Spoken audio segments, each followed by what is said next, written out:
चलो चलो जल्दी चलो। दौड़ के आओ प्रेमियों, सत्संग का समय हो गया। सब लोग सामने आके बैठो। एक एक वचन वाणी को बड़ी सावधानी के साथ जब सामने बैठ कर सुनोगे तब तुम्हारी समझ में आएगा कि सत्संग किसे कहते हैं। क्योंकि सत्संग कोई कथा वार्ता का नाम नहीं है। सत्संग कोई भाषण की प्रवचन का काम नहीं है। सत्संग कोई मनोरंजन नहीं है। यह संत महात्मा फकीरों की तालीम और शिक्षा जो जीवों को उभारने के लिए, आपत्ति मुसीबत बीमारी महामारी लड़ाई झगड़ों से बचाने के लिए जो समय से फकीरों ने अपने जवान मुबारक जो फरमाया उसको जिन्होंने अख्तियार किया, स्वीकार किया, लागू किया, उन्होंने अपने आप को बचा लिया। तो बाकी कुदरत की मार से संभाली गई। यह इतिहास तवारीख आपकी बता रही। मुसलमानों की किताबों में लिखा है, स्पष्ट शब्दों में उन्होंने कहा, दिल का हुजरा साफ कर आना के जाने के लिए, ध्यान गैरों का हटा उसको बिठाने के लिए। वो परवरदिगारा मन अल्लाह ताला खुदा को अपनी जिस्मानी मस्जिद में अगर बैठाना चाहता है तो पहले उस मस्जिद को पाक साफ कर, किसी तरह की गंदगी न रहने दे, तब तो खुदा उसमें बैठेगा। अंता गंदगी रखते हुए आप बुलाते रहो तो कभी नहीं,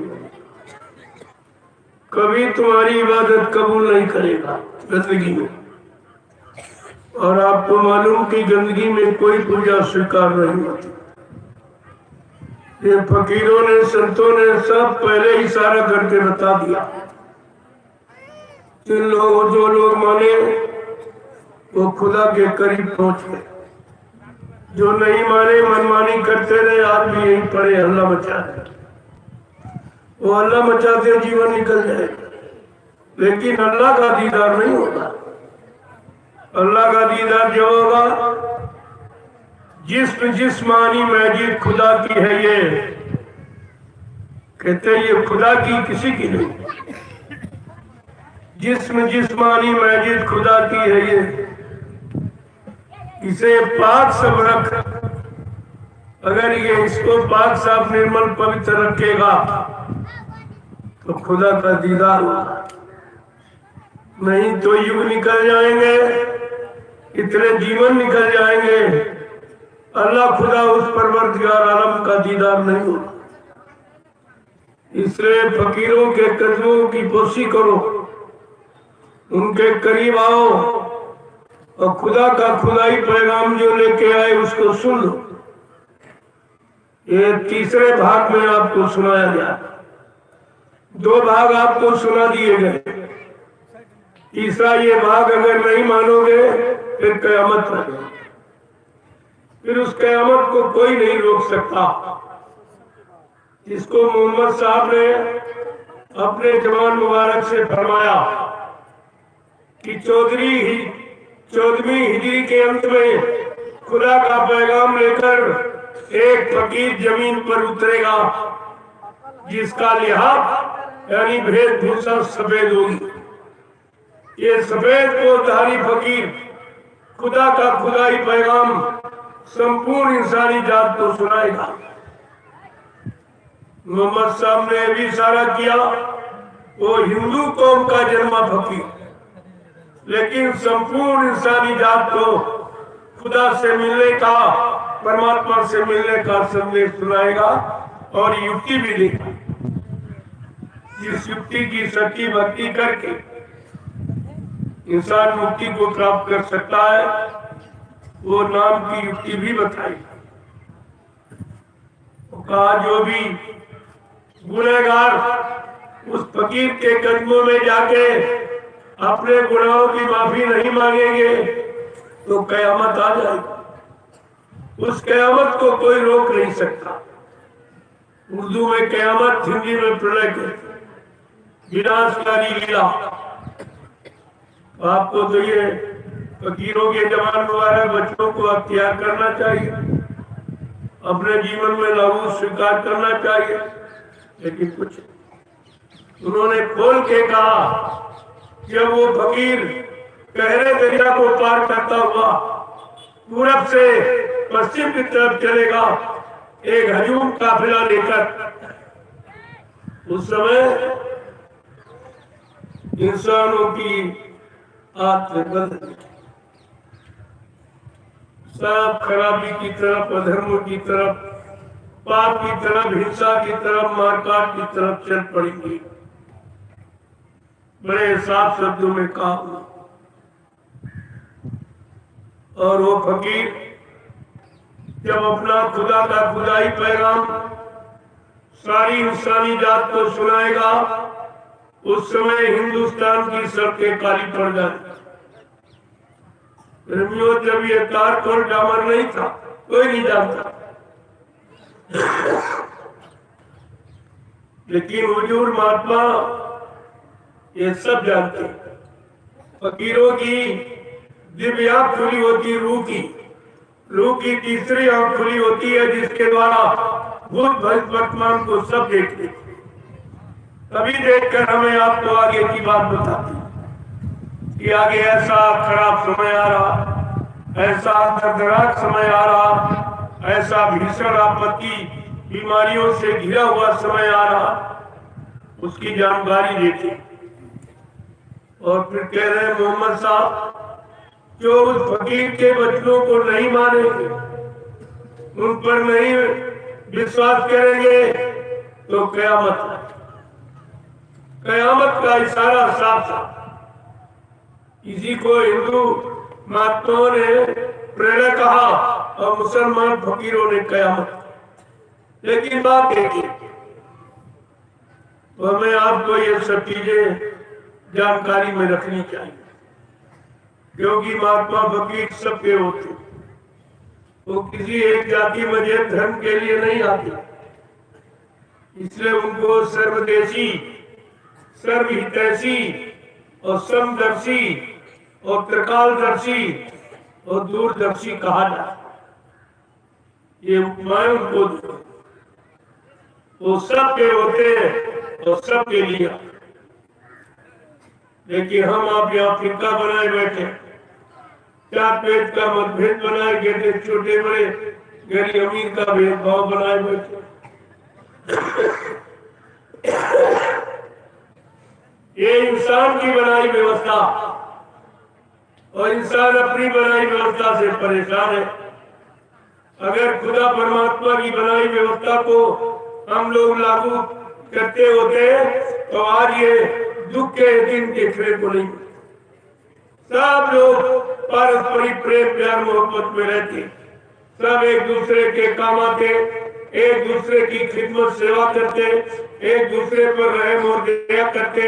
ये सब और सबके दिलों के अंदर माँ बहन बेटी बहू की परख पहचान। ये मुसीबत के दिन आपको देखने को नहीं। ये पारिवारिक सामाजिक व्यवहारिक व्यवस्था क्यों बिगड़ी? क्या किसी नेता किसी महात्मा ने इस पर विचार किया अभी तक? अगर विचार किया होता, कोई न कोई इसका समाधान निकाला होता, तब तो कुछ न कुछ ठीक हो जाता। लेकिन इसका समाधान किसी के पास, ये कुदरती कोराम है, इसे कोई इंसान नहीं बचा सकता। न कोई राजा, न कोई बादशाह, न कोई प्रधानमंत्री मुख्यमंत्री बचा सकता। ये कुदरती कोराम है। जो कुदरत नाराज हो गई हमारे आपके दूषित कर्मों के द्वारा, जो हमने आपने मारकाट, हिंसा, चोरी, कतलेआम, व्यभिचार, कुचार, झूठ, छल, कपट, धोखाधड़ी किया, उससे कुदरत सख्त नाराज, और वो कुछ अब करना चाहती। कुदरत का काम तुम्हारे हित में नहीं होगा। ये बार बार मैं बताता हूँ, तुम्हारे हित में नहीं होगा।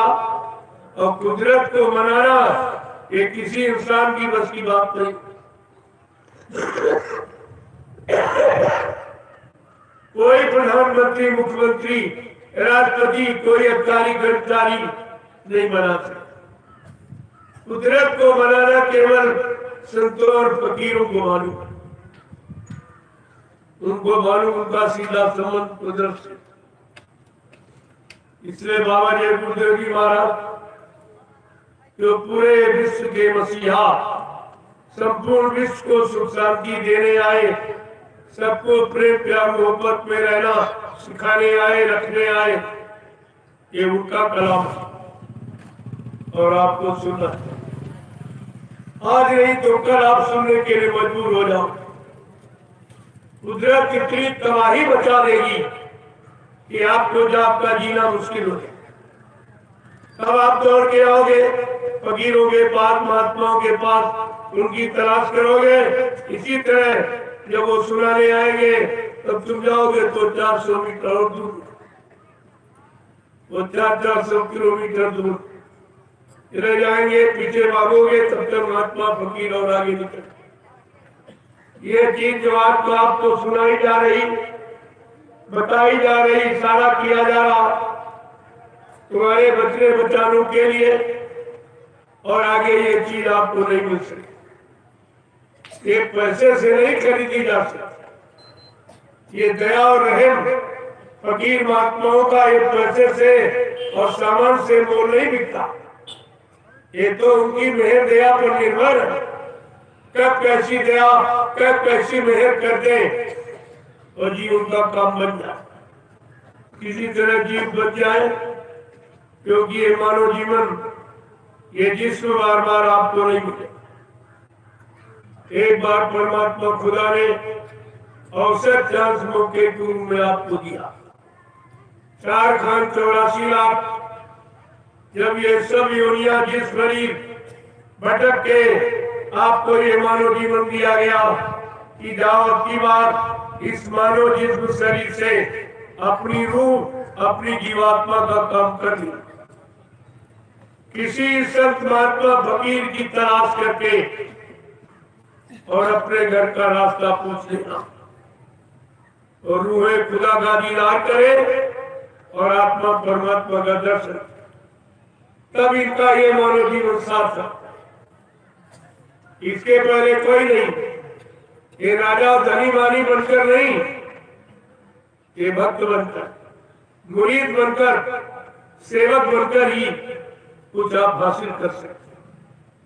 ये गरुड़ गुमान घमंड में कुछ नहीं मिलता। जब आया अहंकार, किया कराया सब बेकार। जब अहंकार तुम्हारे अंदर प्रवेश कर जाएगा, किसी अच्छी चीज को लेने नहीं देगा, अच्छे काम में शामिल शरीक नहीं होने देगा, और अच्छाई को समझने नहीं देगा, और अच्छे सत्य रास्ते पर चलने नहीं। इसलिए ये अवसर मिला है। ये तीसरा पैगाम है खुदा का खुदाई।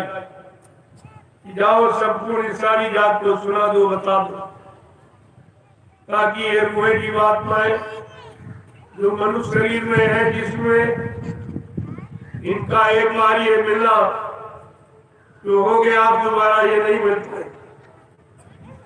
ये शरीर आपको दोबारा नहीं मिलेगा।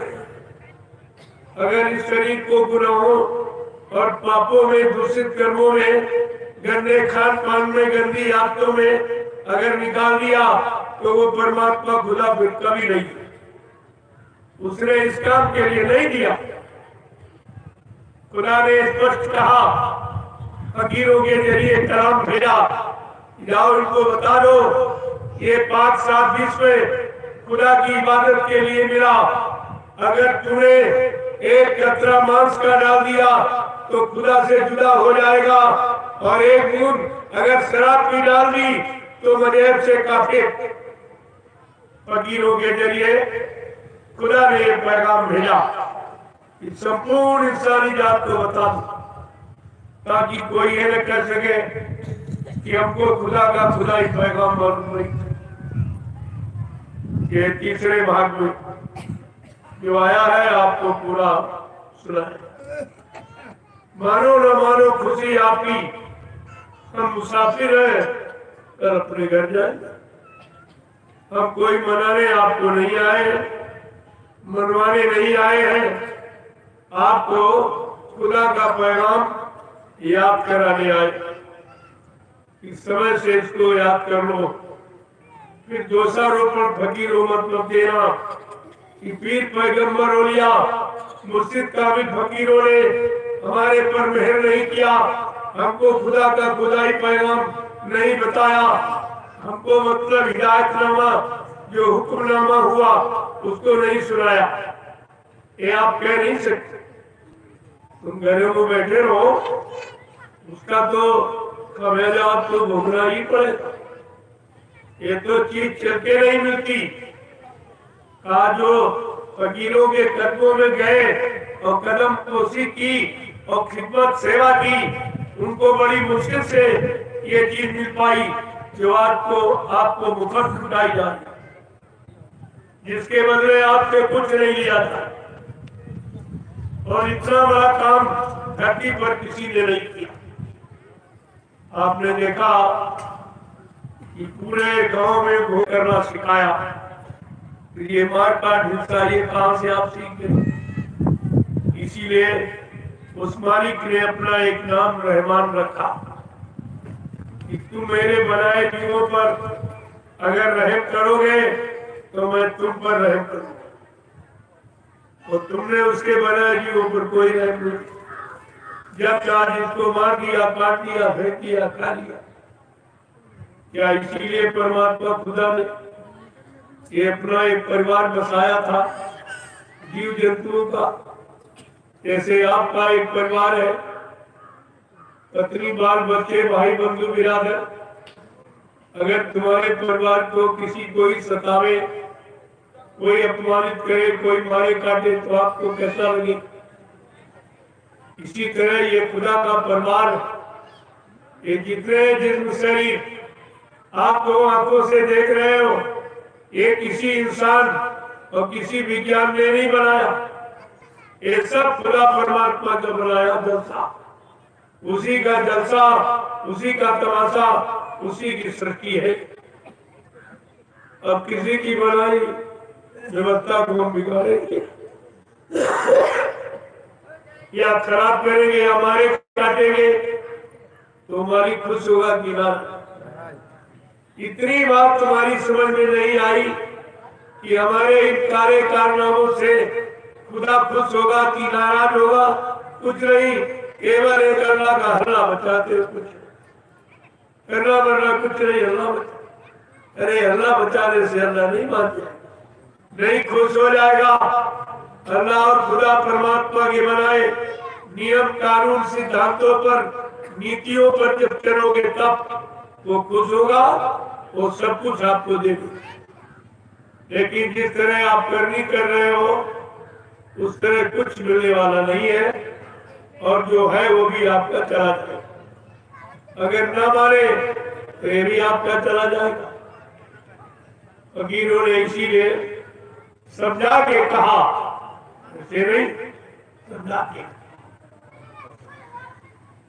जब तलक तेरे मन में शराफत न होगी, जब तलक तेरे मन में शराफत न होगी, जब तलक तेरे मन में शराफत न होगी, जब तलक तेरे मन में शराफत न होगी, गुनाहों के दिल से इबादत न होगी, गुनाहों के दिल से इबादत न होगी, गुनाहों के दिल से इबादत न होगी, गुनाहों के दिल से इबादत न होगी।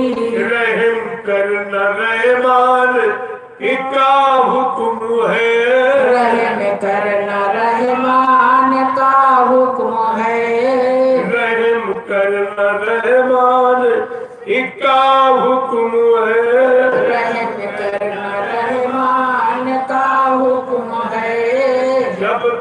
तलक नेक कर मोह की आदत न होगी, जब तलक नेक कर मोह की आदत न होगी, जब तलक नेक कर मोह की आदत न होगी, जब तलक नेक कर मोह की आदत न होगी, गुनाहों के दिल से इबादत न होगी, गुनाहों के दिल से इबादत न होगी।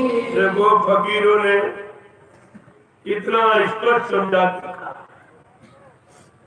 कि अगर तुम्हारे अंदर गुनाह है तो गुनाहों की इबादत कभी कबूल नहीं होती, इसलिए बेगुनाह बनो, इंसान बनो, शैतान नहीं। इंसानियत का जामा पहनो तो खुदा इबादत करो तो आपकी सुने, लेकिन अगर इंसानियत का जामा नहीं पहना तो अगर जवान से कोई इबादत की वो कबूल नहीं, गंदगी में कोई पूजा स्वीकार नहीं। भगवान राम ने भी कहा है, ऐ हिंदुओं, मुझे कौन पाता है कि निर्मल मन जन सो मही पावे, और मोहे छालछी जय कपट नहीं भावे। हिंदुओं में भी ऐसा नहीं है, सबके लिए एक ही सिद्धांत, तुम इस अपने मन को पाठ साहब निर्मल मैं मिलूंगा, लेकिन अगर गंदगी रखोगे तो नहीं। और आप बाहर में तो बहुत सफाई रखते, बारीक पत्थर का तुमने अपनी इच्छा से बना लिया, कोई मंदिर, कोई मस्जिद, कोई गिरजाघर, गुरुद्वारा, तो उस पर बड़ी सफाई रखते, हर तरह की झाड़ू पोछा ये वो साफ, जिसमें कोई नहीं और कुछ नहीं है, तुमने केवल अपनी इच्छा से बनाया। और भगवान खुदा ने जो अपनी इच्छा से ये बनाया, ये जिस्मानी मस्जिद, ये मनुष्य रूपी मंदिर, और इसमें अपनी सच्ची मूर्ति खुदा ने रूह को बैठा, परमात्मा ने अपनी चेतन जीवात्मा को बैठा। ये तो असली मूर्ति बैठाई, और जिसके कारण तुम्हारा शरीर चलता फिरता, उठता बैठता, बोलता चाहता, काम करता, खाता पीता नजर आता।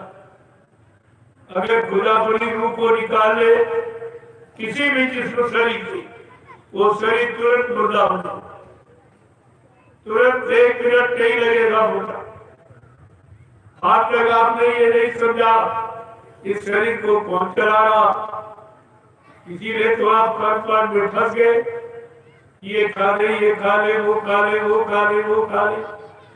अरे ये सब कितना खा लो, लेकिन खुदा अपनी रूह को जिस दिन निकाल देगा उस दिन ये जिस्म मुर्दा हो जाएगा। फिर आप ये मुर्दा मुर्दा कुछ भी डालते हो, ये कुछ भी इसमें डालो करो, इसे खड़ा नहीं कर सकते, और जो तुमने गुनाह किया उसकी सजा अलग से पाओगे, क्योंकि जिस्म को भरने के लिए, खिलाने के लिए परमात्मा खुदा ने लाखों नियम से बना के तैयार की। सीजनल अनाज, सीजनल दालें, सीजनल सब्जियां, फल फूल मेवे, दूध मक्खन मलाई घी, इसको कहते इंसानी खुराक, मानवीय भोजन, ये शुद्ध शाकाहार, इसी को कहते हैं। और आपके वास्ते बनाया सबसे अच्छा भोजन परमात्मा खुदा ने हम इंसानों के लिए बनाया। इसका मतलब इंसान खुदा परमात्मा को प्यारा है, अपने प्यारे बच्चे के लिए आप स्पेशल इंतजाम करते हो।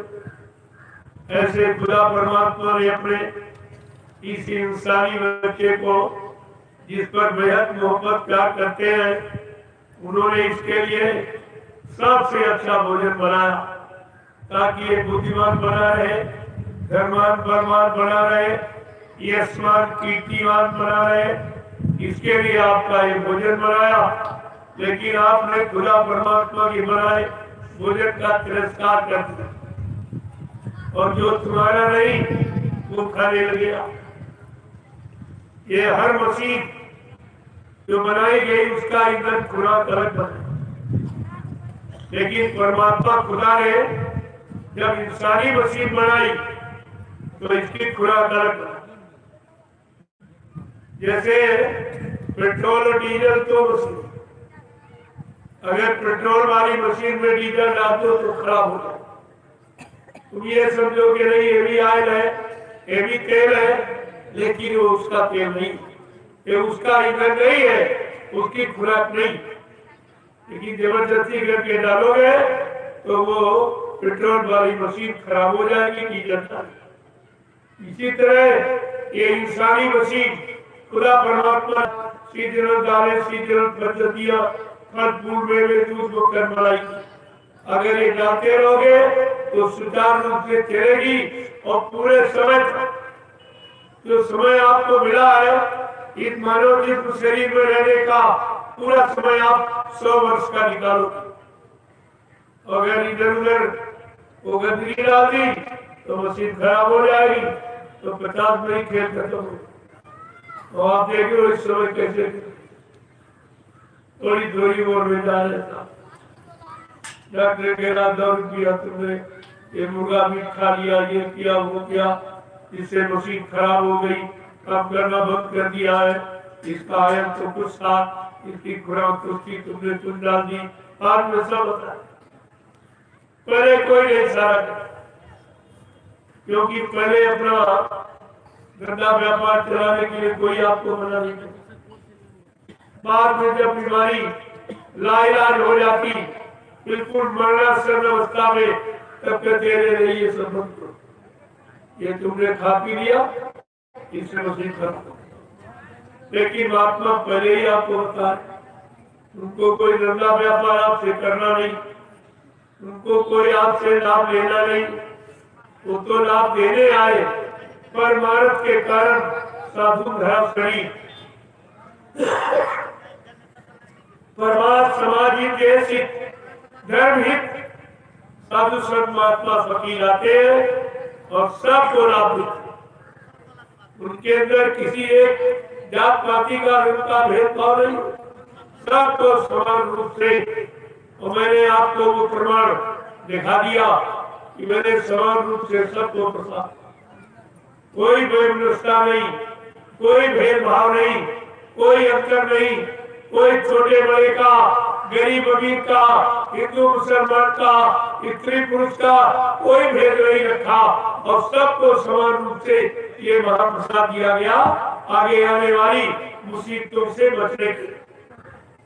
क्या किसी ने ऐसी हमदर्दी तुम्हारे साथ जताई है?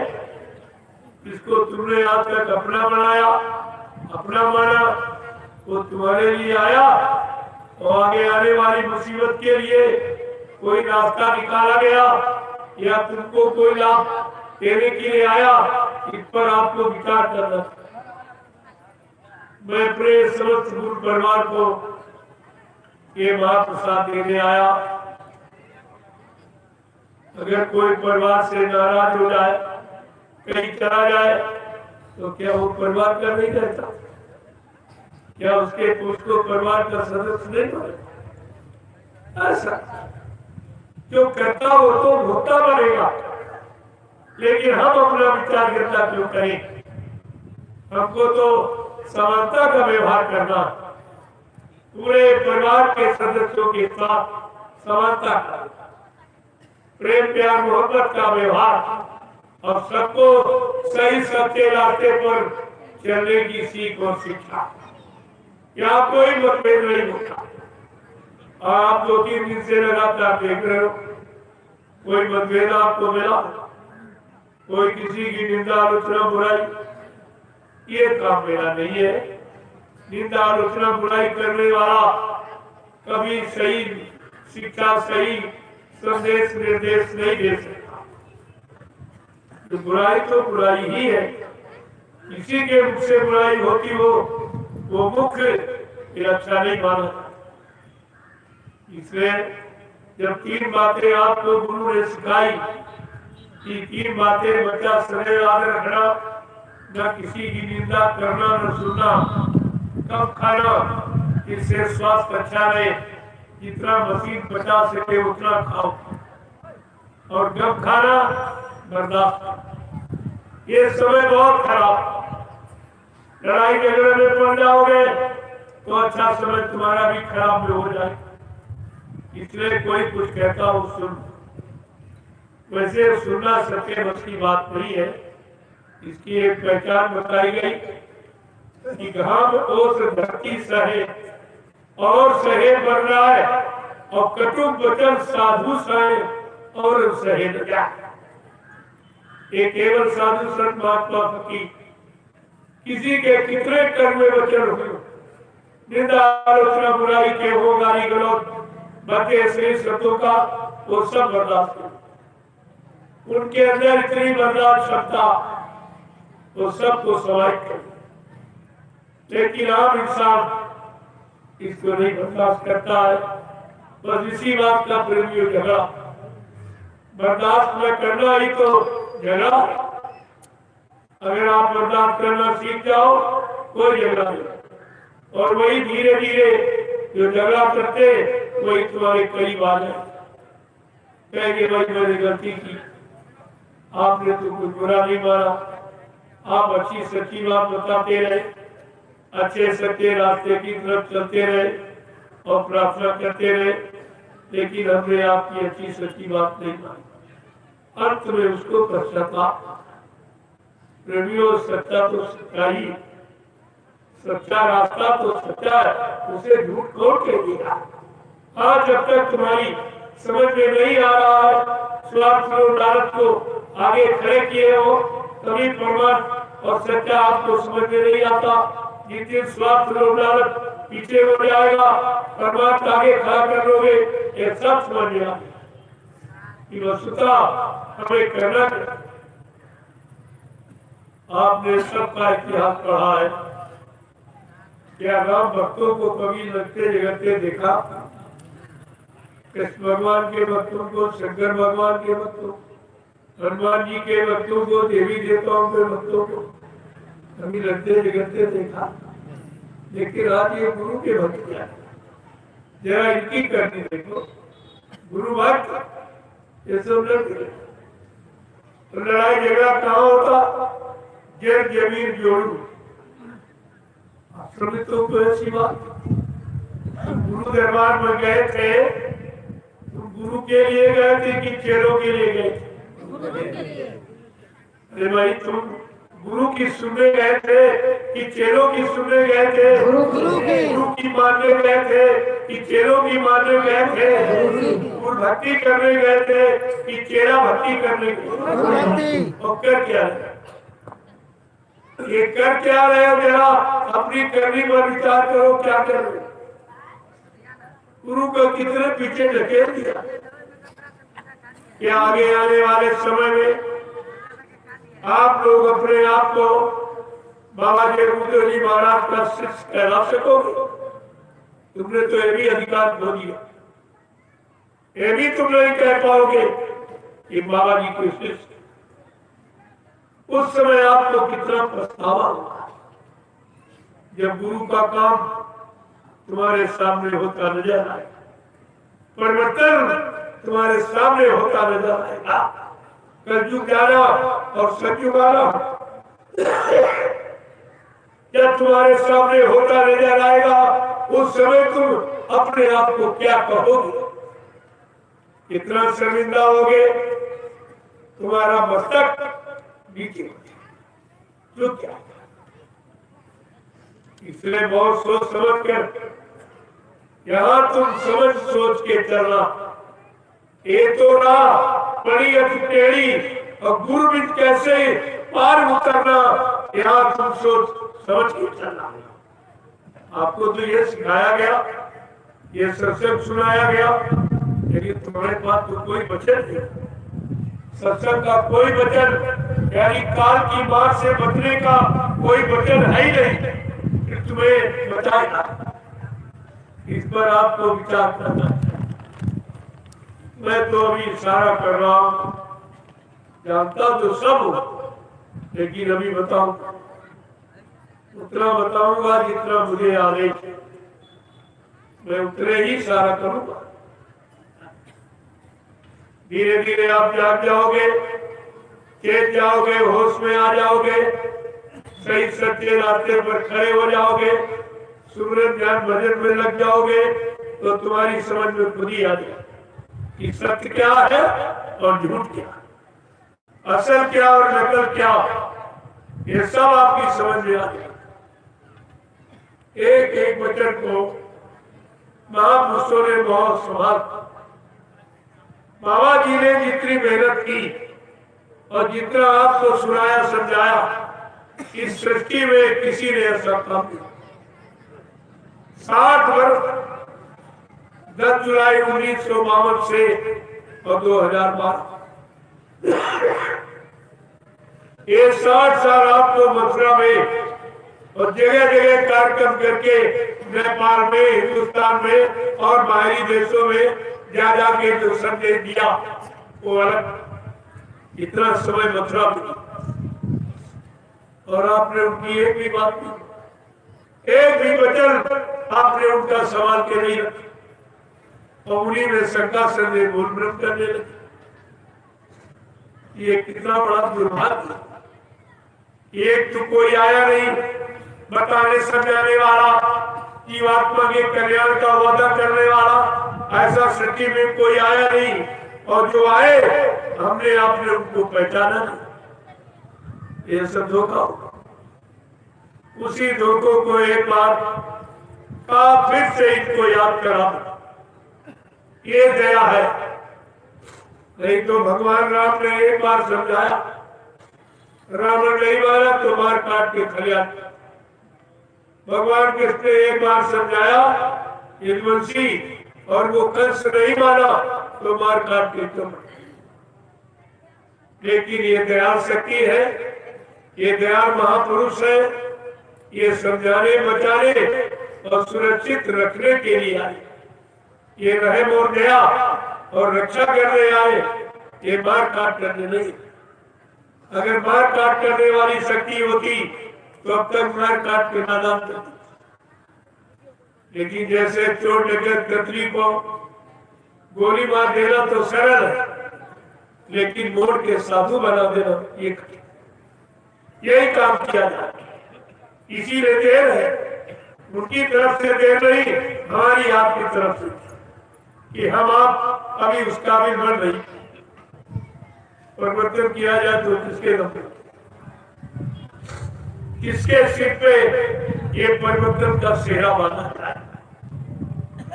एक परीक्षा छोटी सी ली गई, उसमें सब फेल हो गए।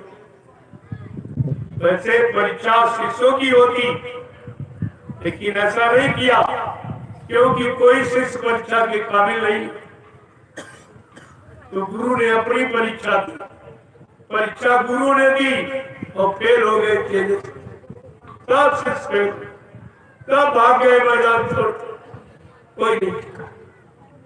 अब आप बताइए, कद्दू भगाने का, सज्जू लाने का ये जिम्मेदारी किसके सिर पे रखी जाए, जब कोई शरण में टिका ही नहीं, कोई गुरु की शरण में नहीं, तब चेलों की शरण में चले। बताइए, ये काम गुरु की शरण में होगा कि चेलों की शरण में? ये भी आपकी समझ में नहीं आया कि परिवर्तन गुरु करेगा कि चेला करेगा? गुरु को आपने छोड़ दिया, छोड़ना ही नहीं दिया, ये प्रचार कर दिया गुरु मर गए, ये मतलब अब कभी काम होना भी नहीं। ऐसा प्रचार कर दिया कि जीवों का काम अब होना ही नहीं, जब आदमी नहीं रहेगा तो करेगा। और बाबा जी ने जो शरीर से वादे किए, ये कौन पूरे करेगा? अरे आपसे पूछा जाएगा, घबराओ मत। मैं इसलिए पहले से बता रहा हूं कि उस समय आप ये न कह सको कि हमको किसी ने बताया, इसलिए मैं ये जानकारी दे रहा हूं। आप चिंता मत करिए, तुम सबसे पूछा जाएगा, कि बच्चा तुमने मेरे लिए क्या किया, आप क्या बताओगे? क्योंकि बाबा जी ने पहले ही कहा था आगे एक ऐसी नाजुक स्थिति बना के खड़ी कर दूंगा कि बच्चा कुछ दिनों के लिए मैं तुम्हारे से दूर चला जाऊंगा, तुम इतनी जल्दी मुझे नहीं पा सकोगे, नहीं पहचान सकोगे, मैं समय पर आकर अपने समस्त वादों को पूरा करके दिखाऊंगा। ये सब कहां चला गया, कब भूल गए? कम से कम बात समझो। बाबा जी ने ये भी पहले ही बताया कि आगे भविष्य में मैं एक नाजुक स्थिति बना के खड़ी करूंगा, फिर एक छोटा सा खेल खेलूंगा, छोटी सी लीला करूंगा। मेरे खेल और लीला को देखकर तुम भ्रमित मत हो जाना, भजन करके मेरा इंतजार करना। किसने इंतजार किया बताइए? एक मिनट आपने इंतजार नहीं किया, कोई इधर भाग गया, कोई उधर भाग गया, कोई उधर। गुरु की तरफ है कोई? गुरु की शरण में कोई है? जब गुरु को तुम हाजिर नाजिर कहा था, हर वक्त गुरु को हाजिर नाजिर से तुमने पहले कह दिया, वो तो मर गए, चले गए। ये प्रचार किया, आगे इसका खमेजा भोगना पड़ेगा। मैंने पहले ही बता दिया था आपको, कई बार मैंने पास में आया, मैंने हर वक्त आपको यही जानकारी दी कि गुरु उसी शरीर में जीवित है, ये आधार हमारा है। तो कहते गुरु चले गए, ये दुर्भाग्य तुम्हारा है, ये तुम्हारा दुर्भाग्य होगा। आगे आने वाले समय में तुम भारत की जनता, नेपाल की जनता को मुंह दिखाने काबिल नहीं हो। तुमने वो काम किया, ऐसा अपराध तो किसी शिष्य ने अपने गुरु के प्रति नहीं किया। तुमने तो सारे गुरुओं का इतिहास ही गंदा कर दिया, सारे संतों का, सदगुरुओं के गुरु पर तुमने गाली पोती, तो ये खमियाजा तुम्ही को भोगना पड़ेगा। ऐसा नहीं है सब माफ हो जाए, माँ बाप होने वाला कुछ नहीं, वो सब देख रहा। तुम उसको नहीं देख रहे हो, वो तुमको देख रहा। तुमने क्या क्या कहा? क्या कोई अपने गुरु के लिए ऐसा कहता है? आज भी जो लोग शरीर से यहाँ नहीं, उनको भी मुर्दाबाद के नारों से विभूषित नहीं किया जाता, उनको जिंदाबादी का। लेकिन ये ऐसे कपूत निकले कि अपने गुरु को मुर्दा चलेंगे, कभी नहीं आएंगे, ये भी कभी नहीं आएंगे। तो कलयुग कौन भगाएगा, सतयुग कौन आएगा, ये भी तो बताओ। अगर तुम कह रहे हो कि बाबा जी उनको अधिकार दे गए नाम पावर का, तो ये भी उनसे पूछो, नाम पावर का अधिकार तुमको दे गए और कलयुग भगाने और सतयुग लाने का ये अधिकार किसको दे गए? ये भी तो बता दिया। जीवात्मा जगाने का, परमात्मा से मिलाने का, पाप कर्मों में माफी दिलाने का ये अधिकार किसको दे गए? ये सब बताना पड़ेगा। अपने मतलब की बात तो गुरु का आदेश है, बाकी गुरु का कोई आदेश नहीं। अभी तुमने आदेश जाना ही कहा, तुम आदेश अभी जानते ही नहीं हो। जिस दिन आदेश बताना शुरू करूंगा, उस दिन तुम्हारा सर हमारे सर के नीचा हो जाएगा। अभी आपको क्या पता, ये 40 व्यक्ति जो मथुरा में रहते, बाबा जी ने कितनी बार इनको आदेश दिया कि बच्चा घर जाओ, घर जाओ, मदद करो, तुम्हारा रहना ठीक नहीं है। कोई नहीं गया। कि बाबा जी ने कार्यवाही, हमसे एक वीआईपी गाड़ी ले लो, 10-10 लाख रुपए ले लो, तुम सब लोग घर जाओ, मदद करो, तुम्हारा आश्रम पर रहना भविष्य के लिए ठीक नहीं। क्योंकि यहाँ सबको लोगों का नहीं आता, तुमने वो दिखाया है, भजन किया नहीं, सेवा की नहीं, सेवा दी नहीं, एक कर्जा चल गया, अब तुम अपने अपने घर जाओ वहां बजे। कोई नहीं गया, ये आदेश नहीं था, कोई नहीं गया, बल्कि लोगों ने गुरु को आदेश दिया। आदेश माना नहीं, बल्कि गुरु को आदेश दिया कि इतने सालों से हम आपके साथ रहे, अब हम कहा जाए, ऐसा करे आप ही कई जगह ढूंढ लीजिए। देखिए ये आदेश कि आप ही कई जगह ढूंढ लीजिए। बाबा जी ने कहा ठीक है, अगर तुम नहीं जाओगे तो भाई मैं ही चला जाऊंगा। बस उसी को तोड़ मरोड़ के कह दिया, बाबा जी ने तो कहा था चल जाए। यानी मतलब कहा का कैसा तोड़ मरोड़ कर कह दिया, वो तो कह रहे से। अरे ये सब आपको बताना पड़ेगा, चिंता मत करिए, ये अनामी महाप्रभु का खेल है, ये किसी ऐसी वैसी सच्ची भक्ति का नहीं है, इससे कोई नहीं बचेगा। कहीं वो छिपके फिर रहने लगे, वो महापुरुष इतना सरल ढूंढ कर बदला लेगा, सब हिसाब चुकता कर देगा। जो इस समय प्रेमियों की सेवा ले रहे, कमीशन एजेंटी कर रहे, एक भी नहीं बचेगा, एक भी नहीं बचेगा। तुमको एक एक पाई का भुगतान करना पड़ेगा, चाहे जमीन बेचो, चाहे मकान बेचो, चाहे अपने आप को बेचो, ये देना। ये सतयुग का मामला, ये कलयुग का खेल नहीं रहेगा।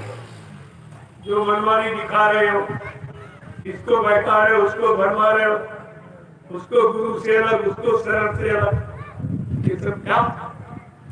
ये तुम्हारा कोई अच्छा काम नहीं। उससे कपट, संघर्ष से चोरी, और की वो निर्धन, की वो कोड़ी, ये सजा है। न मानने पर ये सजा। अभी तो ये फरमान जारी हुआ है, वायुमंडल में प्रचार प्रसार इसका हो रहा है, तब तक आप बचे हो। और जिस दिन संत महापुरुष अपनी वाणी को विराम दे देंगे, फिर आप बच नहीं सकते, कहीं छिप नहीं सकते। इसलिए अभी आपको, अभी वक्त है गुनाहों से तौबा कर ले, फिर न कहना हमने एक सुना था पैगाम। अभी आपके गुनाहों की माफी हो सकती है अगर समय से जाग जाओगे, क्योंकि सत्संगी का फर्ज क्या है? जो गुरु से नाम दान लिए हैं, वो जब 25 नए प्रेमियों को ले जाके नाम दान दिलाएंगे, तब उनको नाम दान का कर्जा अदा। 25, और इन्होंने करोड़ों को अलग कर दिया। लगाना तो मिलाना दूर, और सिखा पढ़ा के और झूठा प्रचार करके कि बाबा जी चले गए, कभी नहीं आएंगे, करोड़ों जीवों को अलग कर दिया। इन्होंने कितना कर्जा बढ़ा दिया। इस कर्जे के लिए हमें हजारों बार इनको जन्म लेना पड़ेगा। ये छोटा मोटा अपराध नहीं है, अभी इनकी समझ में नहीं आता। 25 नए जीवों को जब नाम दान दिलाओगे गुरु से, चेलों से नहीं गुरु से, तब तुम्हारे नाम दान का कर्जा।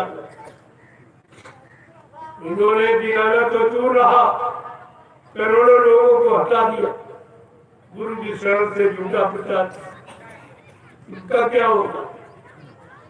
जरा ये सोचे बड़े भविष्य के लिए क्या होगा, इसका तो आपको खामियाजा भुगतना ही पड़ेगा। और इतना बताने समझाने पर भी सत्संगी का फर्ज है कि सत्संग में आना और प्रेमियों को बुला के ले आना। और ये क्या कर रहे हैं? सबको उल्टा सीधा सिखा के भगा, जाना मत सत्संग में मत जाना मत। ये गुरुभक्त है, देखो जा इनको गुरुभक्ति देखिए कितनी है। तो सत्संग सुनाना दूर रहा और भगा, और सत्संग को कैंसिल करने के लिए न मालूम कितना रुपया था। अरे वही पैसा सेवा में दे देते, तुमको इसका लाभ मिल जाता। अब सत्संग बंद करा देंगे। सत्संग किसका? किसी आदमी का? सत्संग गुरु का। गुरु के सत्संग को बंद कराना गुरु का अपराध। ये सीधे गुरु का अपराधी है। जो सत्संग से बगावत करता, सत्संग को बंद कराता, वो गुरु का अपराधी और उसकी सजा कोई नहीं माफ। इस भूमंडल पर कोई नहीं। आपको तो विचार करना चाहिए। बाबा जी ने आपको क्या सिखाया था? सत्संग में जाओ और 10-20 लोगों को ले जाओ। अगर कहीं एक ही जीवात्मा जा गई और बदल गई तो तुमको यानी 1 लाख यज्ञों के समान फल मिले। एक जीवात्मा जा गई, सही से रास्ते पर चल पड़ी, 1 लाख यज्ञों के समान फल। ये सब क्या करें? जरा इनकी रहनी गहरी देखो कि भक्तों की कितनी ऊंची बगावत। सत्संग बंद कराने में बड़ी मेहनत किया, वो भी कुछ साथ पनाच नहीं आती। सब तो सतीकी है, आज नहीं तो कल पछता के रो के आंसू गिरा के तुमको भी आना पड़ेगा। तुम भी बचोगे नहीं इससे, तुमको भी आना पड़ेगा। और कोई रास्ता कहीं है ही नहीं तुम्हारे बचने का, तुम्हारे लाभ का, तुम्हारी सुरक्षा, रक्षा, संरक्षा, हिफाजत का कोई जगह बाकी नहीं। तुम विश्व में कहीं चले जाओ, मेरी सारण जैसी पाक साफ पावन भूमि विश्व में कहीं नहीं, जहाँ पर 88,000 ऋषियों ने मिलकर तपस्या की। इतनी बड़ी संख्या ऋषि मुनियों वहां तपस्या की है।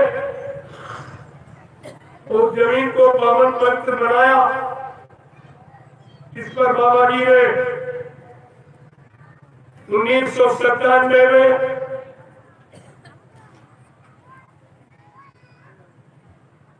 बुद्ध पूर्णिमा का कार्यक्रम 10 जुलाई से 23 जुलाई तक किया। आप जो गए होंगे पुराने प्रेमी, वो तो जानते होंगे बाबा जी ने आखिरी दिन क्या कहा था। कहा बच्चा, ये 88,000 ऋषियों की तपोभूमि है, यहीं से सतयुग के अंकुरण निकलेंगे। तो अंकुरण के आसमान में जमीन सबका था।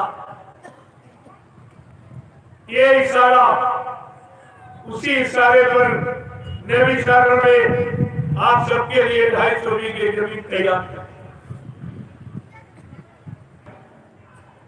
की। भगदड़ मचेगी तो लोग कहां जाएंगे? सब जगह तो आफत ही आफत हो, इसलिए आपके लिए वो जगह तैयार कर और धीरे धीरे तैयार हो रही। मुझे तो मालूम है कि हमारा गुरु परिवार 45 करोड़ का। आप भले कुछ समझते हो बड़े दिनों में, वो तुम्हारी अपनी पहचान है, अपनी सोच समझ मेरा फर्क है, लेकिन मेरी मेरा फर्क सोच में मेरा गुरु परिवार 45 करोड़। जब सब पहुंच जाएंगे तो जगह कम, इसलिए मैं लगातार जगह का निर्माण कर रहा हूँ। जो भी आप मेरे हाथ में देते हो मैं तो मांगता नहीं, मैं ये काम कभी नहीं। मेरे गुरु ने मुझे भिखारी बनाया ही, तो ये काम कैसे करूं? जो प्रेमी अपनी श्रद्धा सेवा भाव में देते हैं वो मैं सब उसी तरह लगा दिया। तो मेरे तो कोई खर्चा है, कोई बीवी बच्चा नहीं, तो मैं जिसके लिए सत्य करूंगा या आपसे झूठ बोलूंगा या आपको दूंगा न। मेरा कोई बैंक बैलेंस खाता, एकदम खुली किताब, मेरे नाम, मेरे पास कुछ। जैसा मैं बैठा हूं, ये कपड़े आप लोग कहते तो पहले था, मेरे पास कपड़े भी अपने आपके। एक रोटी दोपहर, एक शाम, 2 रोटी, न कोई फल फूल मेवा, न दूध घी, ये रहे बहुत सुखा।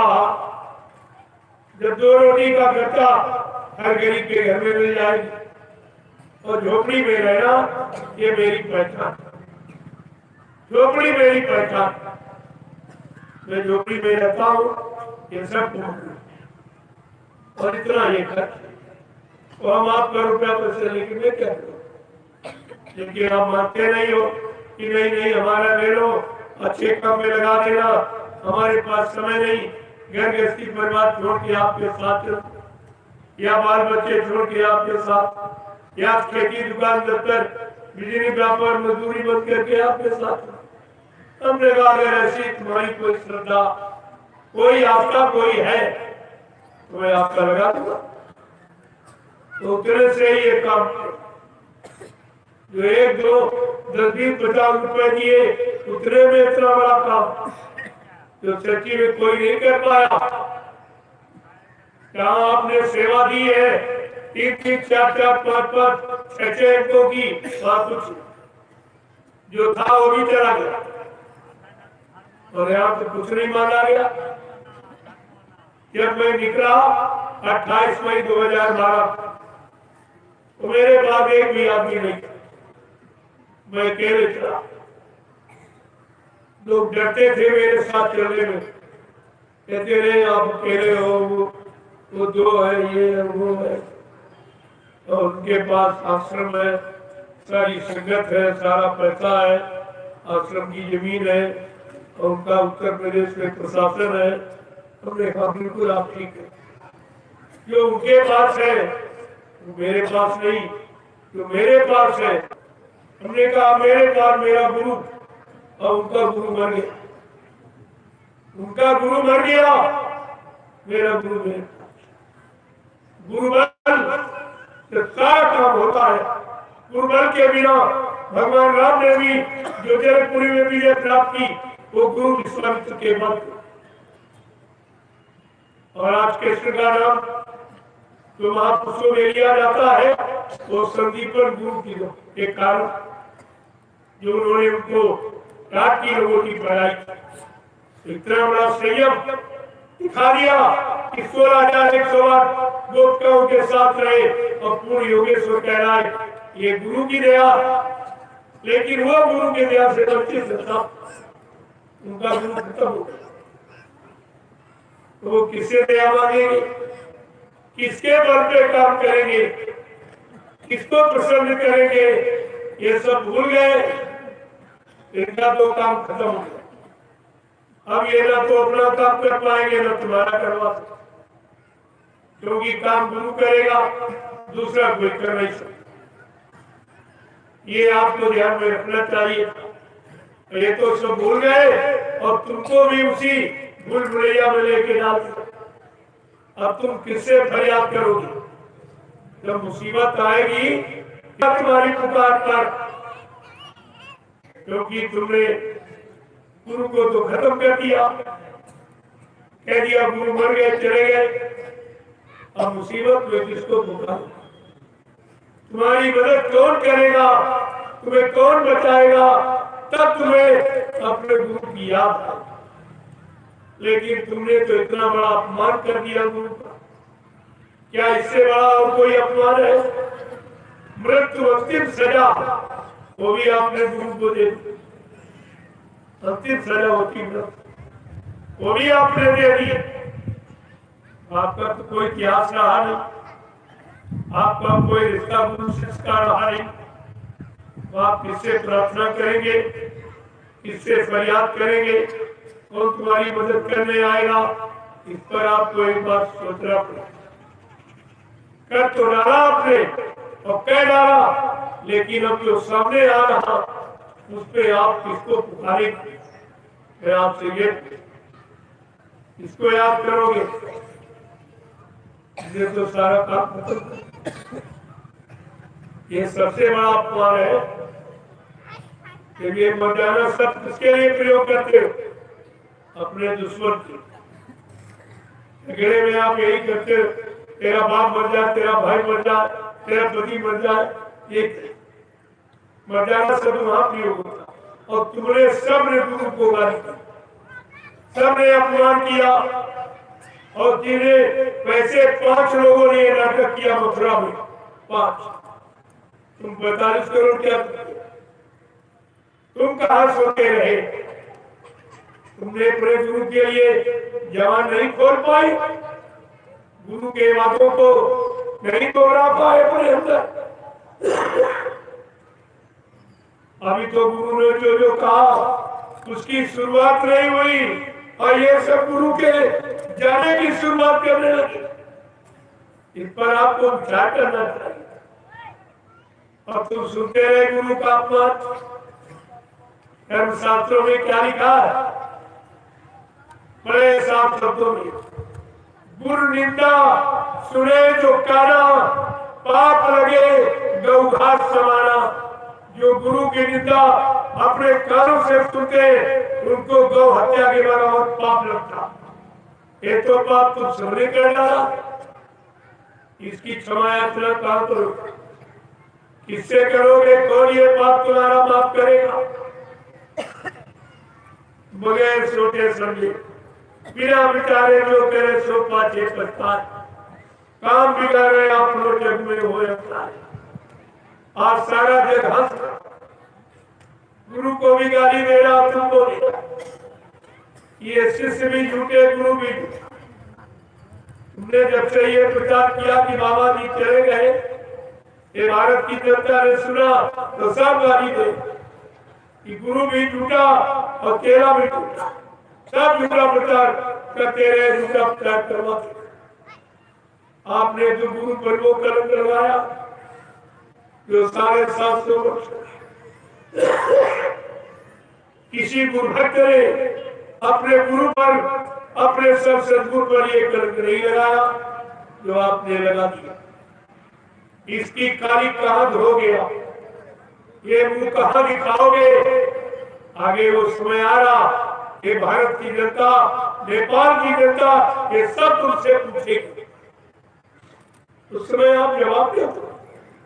मैं तो आपसे ये पूछ लिया जो आपने कहा है कि विश्व को सुख शांति जय गुरुदेव से मिलेगी और विश्व को सच्ची सुख शांति बाबा जी से मिलेगी।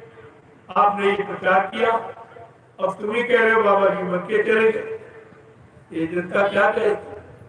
झूठा प्रचार किया, हमारा गुरु भी झूठा, तुम भी झूठा। तुमने गुरु का अपमान किया, तुम क्या बच जाओगे?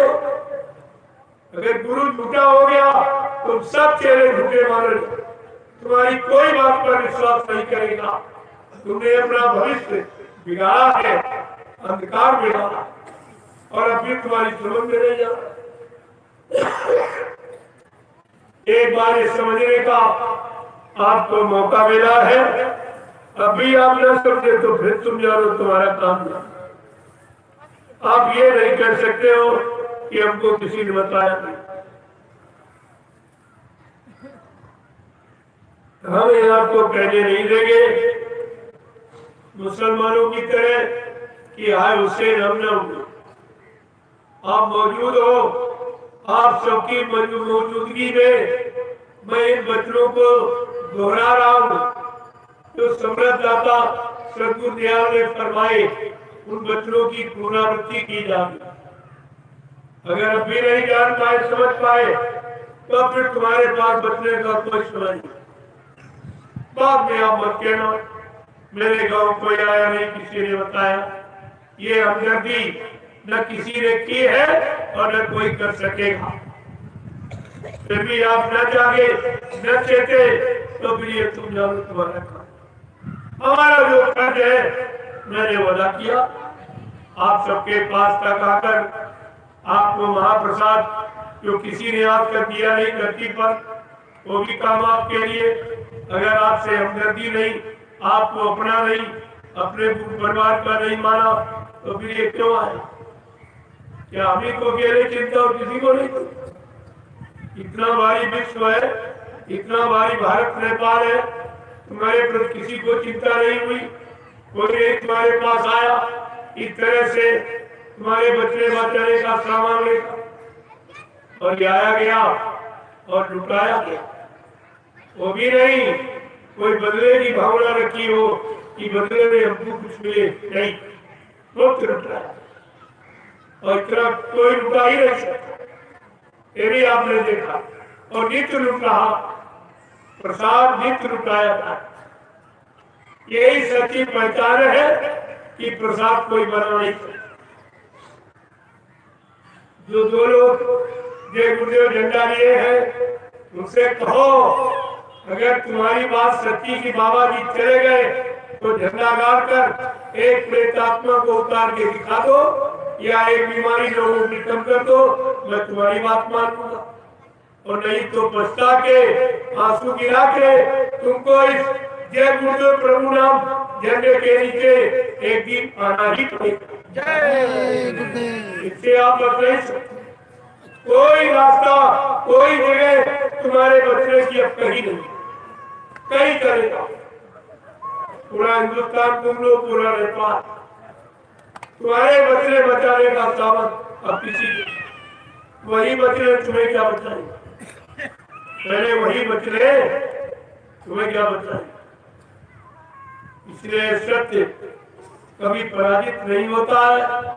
सत्य की पहचान बराबर बताई जाती, और न मानो तो फिर तुम जानो तुम्हारा काम जाए। ये तो आप नहीं कहोगे भाई किसी ने बताया नहीं था, और ये कराया जा रहा, बताया ही नहीं, लाभ भी दिया जा रहा। केवल बताने सुनाने तक सीमित नहीं है, आपको लाभ भी दिया। और बार बार आपसे यही कहा था कि आओ प्यारे सतगुरु शरण में एक दिन आना जरूर होगा। क्या कह रहे?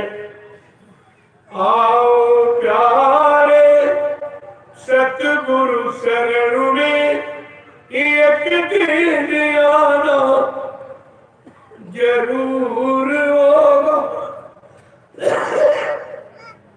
कि सत्संग सेवा और भजन प्रभु का एक दिन करना जरूर होगा।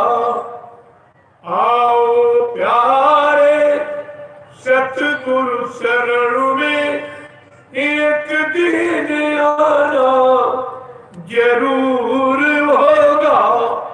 और सत्संग सेवा और भजन प्रभु का एक दिन करना जरूर होगा। धन दौलत में ये समय गवायो, धन दौलत में ये समय गवायो। और क्या कह रहे? कि सारा समय तुम्हारा भूल भरम में समझ चला गया, समझ में कुछ कि भूल भरम में ये जन्म गमायो। आखिर कहना जरूर होगा। क्या कह रहे? कि शुद्ध परिवार जगत सब झूठा, एक दिन कहना जरूर होगा। आओ प्यारे सतगुरु शरण में एक दिन आना जरूर होगा।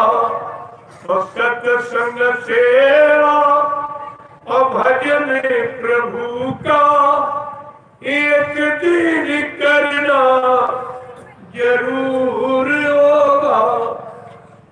धन दौलत में ये समय गवायो, सुख शांति को कहीं भी न पायो। ये जग स्वार्थ इका परिवारा, एक दिन कहना जरूर होगा। आओ प्यारे सतगुरु शरण में एक दिन आना जरूर होगा। चोरी हिंसा और झूठ कमाई पाप पुण्य का भेद ना पाई। इतनी बड़ी बात कर कि चोरी हिंसा और झूठ कमाई पाप पुण्य का भेद ना पाई। बुद्धि विवेक ज्ञान के खातिर कि सत्संग करना जरूर होगा। आओ प्यारे सतगुरु शरण में एक दिन आना जरूर होगा। देखो प्रेमियों, कलयुग में साधु नहीं बने, साधुता धारण कर। साधु बना नहीं जाता, साधुता एक विचार जिसने तन मन वचन इंद्रियों को साध लिया वो साधु। जो शाकाहारी सदाचारी ब्रह्मचारी वो सच्चा साधु। ये है पहचान। ये जात दाढ़ी बाल, ये लाल पीला सफेद कपड़ा पहनना ये साधु नहीं। ये तो बाहर भेष है। भेष कभी काम नहीं करता, हमेशा नीति का वचन काम करते। जब उसको जीवन में उतारा जाए, कानून में परिणत किया जाए, तब वो कामयाबी हासिल। क्या कह रहे हैं? आखिरकार कलयुग में आपको छोड़ना क्या कि काम क्रोध मद लोगों को छोड़ो और ईर्ष्या राग से मन को मोड़ो। काम क्रोध मद लोगों को छोड़ो और ईर्ष्या राग को मन से मोड़ो। ईश्वर प्राप्ति अगर जो चाहो तो सतगुरु करना जरूर होगा। ईश्वर प्राप्ति अगर जो चाहो तो सतगुरु करना जरूर होगा। आओ प्यारे इस सतगुरु शरण में एक दिन आना जरूर होगा। सत्संग सेवा और भजन गुरु का एक दिन करना जरूर होगा। जय गुरुदेव। सभी ग्रामवासियों, धर्म प्रेमियों, सत्संगी प्रेमी जनों, ये बड़े ही सौभाग्य का दिन है जो ऐसे गंदे खान पान के बीच, ऐसी गंदी संग सोबत के बीच, ऐसे गंदे कर्म क्रियाकलाप के बीच एक सच्चे सच्चे रास्ते पर चलने को आपको प्रेरणा दी। एक शिक्षा को ये आज का समय इतना खराब, कोई अच्छे सच्चे काम में चलने में सलाह भी नहीं। कोई ये शिक्षा आपको, यही सबसे बड़ी कमी है। जब ऐसी शिक्षा का, ऐसी नीति का ह्रास हो जाएगा तो मानो किधर जाए। आखिरकार इसको चलने के लिए कोई रास्ता चाहिए, और जो संत महात्मा फकीरों ने बनाया उस रास्ते पर कोई चलना नहीं, तो फिर आप किस रास्ते पर चले? जो तुमने बनाए उस पर चल के आप परेशान हो गए। तरह तरह की बीमारी, परेशानी, लड़ाई झगड़े और मुसीबत सब तुम्हारे सामने आके खड़े। उनसे बचना बचाना आज के इंसान के बस की बात नहीं है और कोई बचाने वाला भी नहीं। ये प्रमाण आपको मिल चुका। अभी कोरोना काल में तुम्हारे यहाँ कोई बचाने आया? जिनको तुमने चंदा नोट दिया, महंगाई दी, गरीबी झेली आपने, टैक्स जीएसटी आपने भरा, क्या कोई तुम्हारी हमदर्दी के लिए आया? या जिनको धोती रोटी लंगोटी दान दक्षिणा रुपया पैसा दिया, वो कोई दाढ़ी बाल लाल पीले कपड़े पहनने वाला कोई महात्मा आया? इन दोनों ने हारी मान ली। ये कठिन समय ये इनके किसी के बस का नहीं। अब ये पहचान हो जाएगी कि सच्चा साधु कौन है, सच्चा नेता देश समाज का नेतृत्व करने वाला कौन है, इसकी आपको पहचान। आपातकाल पर किए चारी धीरज धर्म मित्र और नारी। आपत्तिकालीन में इनकी पहचान होती है। अगर ये आपत्ति स्थितियां न आवे तो आप कभी पहचान नहीं सकते हो कि अपना कौन है, पराया कौन है। ये जानकारी तभी होगी जब ऐसा खराब समय आएगा। उस खराब समय से तुम्हें बचाने के लिए कोई नजर नहीं आएगा। इतना समय निकल गया, कोई आया और मैं ही क्यों आया? हमारा तो आपसे कोई परिचय भी नहीं, कोई जानकारी आपको भी नहीं। मैं क्या मुझे ही चिंता हुई, किसी को नहीं? तो चिंता तो होगी, कभी तो आया। लेकिन आपको ये जानकारी लेनी चाहिए कि जिन पर आपने भरोसा किया हो तो कोई नहीं। मैंने तो आपने चंदा नोट मांगा नहीं, दान दक्षिणा धोती रोटी लंगोटी मांगी नहीं, और फिर भी आपकी मदद की। केवल कहने नहीं, महाप्रसाद यानी औषधि, एक दवा, एक रसायन बूटी लेके जो काम दवा नहीं करती है वो काम दुआ कर देती है। जब मुर्शिद काबिल मिलते हैं तो बात खुदा से, जो खुदा से मिलाने वाले ये अनेक परेशानियां उनके लिए कुछ। लेकिन जब तुम उनको जानो मानो पहचानो, अपना बना पाओ, अपने हित की बात ले पाओ, समझ पाओ, मान पाओ, तभी तो आप लाभ प्राप्त कर सको। ऐसे तो कोई लाभ नहीं मिले। तो आपको ये समझ दिया गया है 5 दिन, ये 5 दिवसीय कार्यक्रम। 5 दिन में मैं पूरा संदेश तुम्हारे हित का लाभ का देखे था। आपने दिया कि नहीं लिया, धारण किया कि नहीं किया, ये आपकी जिम्मेदारी। मेरी जिम्मेदारी आपके काम तक आवाज को पहुंचाना और साथ साथ में ये रसायन बूटी भी लेके आ, जिसको किसी ने आपको कभी नहीं की हो। इस तरह गांव गली गली सड़कों पर गुहार पुकार लगा के इस तरह हमदर्दी किसी ने जताई नहीं हो। इससे बड़ा हमदर्द, इत ऐसी सुचिंतक रहनुमा आपका कौन? फिर भी आप न समझे और आपसे कुछ इच्छा नहीं रही, कुछ लेना आपसे कुछ नहीं, देना ही नहीं। अगर लेना सीख जाओ तो ले लो, अपना काम बनाओ, अच्छी बात।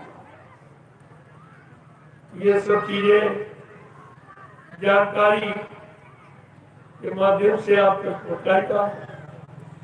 जैसे आप क्या जानते, इनके पास क्या क्या लेके आए, क्या देने आए, ये जो सत्संग के माध्यम से जानकारी आप तक पहुंचाएगी। कहना तो बहुत कुछ, तो पहली बार कितनी बार आया, 5-5, 4-4, 5-5 घंटे समझे था, लेकिन हम वो सुने नहीं। अब सुनाने का समय नहीं है। क्या डॉक्टर जब मरीज गंभीर स्थिति में हो, क्या वो तमाम तरह की बातें ही बताता है? तो मर जाएगा। वो सुनाता नहीं, दवा खिलाता। तो दवा खिलाता है सुना के नहीं ठीक करेगा क्या?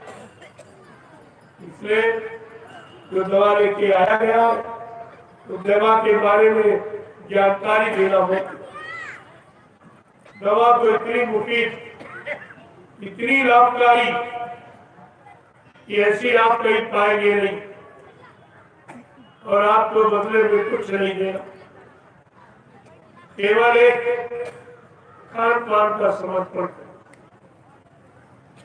एक चीज आपसे मांगूंगा कि आप सपरिवार साकार, ये प्रार्थना जरूर करूँ कि आप सपरिवार साकारी हो जाओ। आगे का समय बहुत खराब, आपको नहीं दिखाई, मुझे दिखाई, इसलिए आपको बता रहा हूं, बहुत समय खराब, खून बरसता दिखाई दे, इतनी जनहानि हो जाएगी, ये तमाम गांव शहर मुल्क खाली हो जाएंगे, कोई रहने वाला दिखाई नहीं देगा इन मकानों में। जो आप अज्ञानता में एक एक इंच जमीन पे झगड़ा कर रहे, तुम्हें आगे का भविष्य नहीं मालूम, ये सब खाली पड़े रहेंगे, कोई रहने वाला दिखाई नहीं देगा। इसलिए मैं आपसे एक ही प्रार्थना करूंगा कि आप शाकाहारी हो जाओगे, बीमारियों से बचो। बीमारी दवाओं से नहीं, डॉक्टरों वैद्य हकीमों से नहीं ठीक होगी, दवाखानों से, मेडिकल स्टोरों से, अस्पतालों से नहीं ठीक। अब ये बीमारी जो कुदरत की नाराजगी है, ये सब महापुरुषों ने जो समय से नाम की जड़ी, नाम की बूटी जो तैयार कर रखी, उस नाम की बूटी को लगा करके दवा में आप लाभ पहुंचा दी, आपको लाभ मिल जाएगा। देखो कितना सरल है, लेकिन आप परहेज कर ले। हमने शराब दोस्त मांस मछली से दूर, निंदा आलोचना बुराई क्रिटिसाइज से दूर, दूसरे के धन स्त्री और पति से दूर, ये परहेज है। अगर आप परहेज करना सीख जाए, मैं दावे के साथ आपके बीच में कह जा रहा हूँ, ये जय गुरुदेव राम आपकी पूरी मदद करेगा। हर समय, हर स्थिति में, चाहे हिंदू हो चाहे मुसलमान, नाम कोई परहेज नहीं, तो जड़ी बूटी, जड़ी बूटी को हिंदू मुसलमान के नाम पर नहीं बनाई जाए, तो सबके रोगों का निवारण करने की दवा बनाई जाए।